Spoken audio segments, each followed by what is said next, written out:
UAE Dubai में रह के फैमिली के साथ कॉस्ट कटिंग कैसे की जा सकती है, कॉस्ट ऑफ लिविंग को कम कैसे किया जा सकता है, सेविंग ज़्यादा कैसे की जा सकती हैं। दुबई में रहना है या शारजा में रहना है, तो क्या प्रोज एंड कॉन्स हैं अगर दुबई में रहते हैं या शारजा में रहते हैं, इस वीडियो में बात करते हैं। Don't forget to subscribe and like button.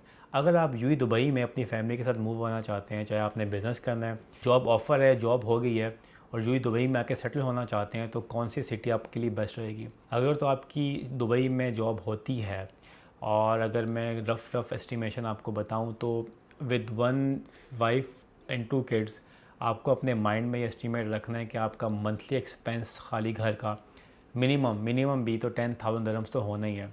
क्योंकि यूएई के अंदर सबसे एक्सपेंसिव सिटी कौन सी है? अबू धाबी, दैन दुबई, फिर शारजा आती है, जन अजमान, रसूल खैमा, उम्मुल क्वीन एंड फुजैरा। सो लोग क्या करते हैं कि अपनी कॉस्ट को कम करने के लिए शारजा में रहते हैं, लेकिन शारजा में रहने का सबसे बड़ा प्रॉब्लम क्या है? ट्रैफिक बहुत मिलती है आपको। सुबह अगर आपने 8 बजे ऑफिस पहुंचना है, तो 6:30 बजे तो आपको घर से निकलना है। सेम अगर आपने वापसी पे दुबई से शारजा की तरफ आना है, अगेन आपको 1.5 घंटा घंटा कहीं नहीं गया, डिपेंड करता है कौन सी लोकेशन में आपने रहना है। सो अगर आपकी अच्छी इनकम जनरेट हो रही है बिज़नेस से, या आपकी अच्छी जॉब है, दुबई में टेंशन नहीं होगी आपको ट्रैफिक की। लेकिन अगर आप कॉस्ट कटिंग करना चाहते हैं, तो यस, फिर लोग क्या करते हैं, दुबई में जॉब करते हैं, फैमिलीज अपनी वो शारजा में रखते हैं। अब शारजा में और दुबई में अगर आपको खाली मैं फ़्लैट्स के कंपैरिजन करूं, सो दुबई के अंदर अगर आपने 2 बेडरूम अपार्टमेंट लेना है, तो कम से कम भी आपका 45,000 दरम्स ईयर से स्टार्ट होगा। सेम शारजा में अगर आपने 2 बेडरूम अपार्टमेंट लेना है, तो वो 25,000 से स्टार्ट होता है, डिपेंड करता है लोकेशंस वाइज। अजमान चले जाएँ तो आपको और सस्ता पड़ जाता है, लेकिन ऑब्वियसली आपको फिर वो जो ट्रैफिक का जो हैसल है, वो आपको सर दर्द जो है ना, वो आपको बेयर करनी पड़ेगी। डिस्टेंस तो इतना ज़्यादा नहीं है, लेकिन जो ट्रैफिक की वजह से रश हो जाता है, फिर आपके जो आवर्स स्पेंड होते हैं रोड पे, अगर तो वो आप कर सकते हैं, तो यस, आप दुबई की बजाय शारजा में शिफ्ट हो जाएँ या अजमान चले जाएँ।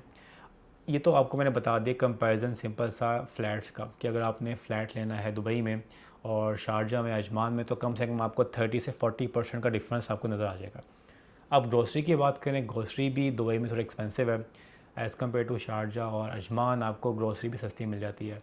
आपको शारजा अजमान में मीट, गोश्त, चिकन फ्रेश मिल जाता है, सस्ता मिल जाता है। ये मोटे मोटे खर्चे आपको मैं बता दिए हैं। सो अगर आप कंपैरिजन करें, तो आप कम से कम भी 30% की कॉस्ट सेविंग कर लेते हैं अगर आप शारजा में रहते हैं।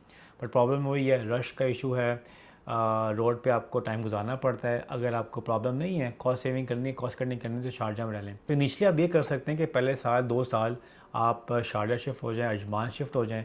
फिर जब आपकी एक अच्छी इनकम जनरेट हो जाए, आपको पता हो कि भाई ये मेरा बजट है, अपने बजट के अकॉर्डिंगली दुबई शिफ्ट हो जाएं। If any question comment down below. अपना ख्याल रखिएगा, फिर मिलते हैं अगली वीडियो में। अल्लाह हाफिज़।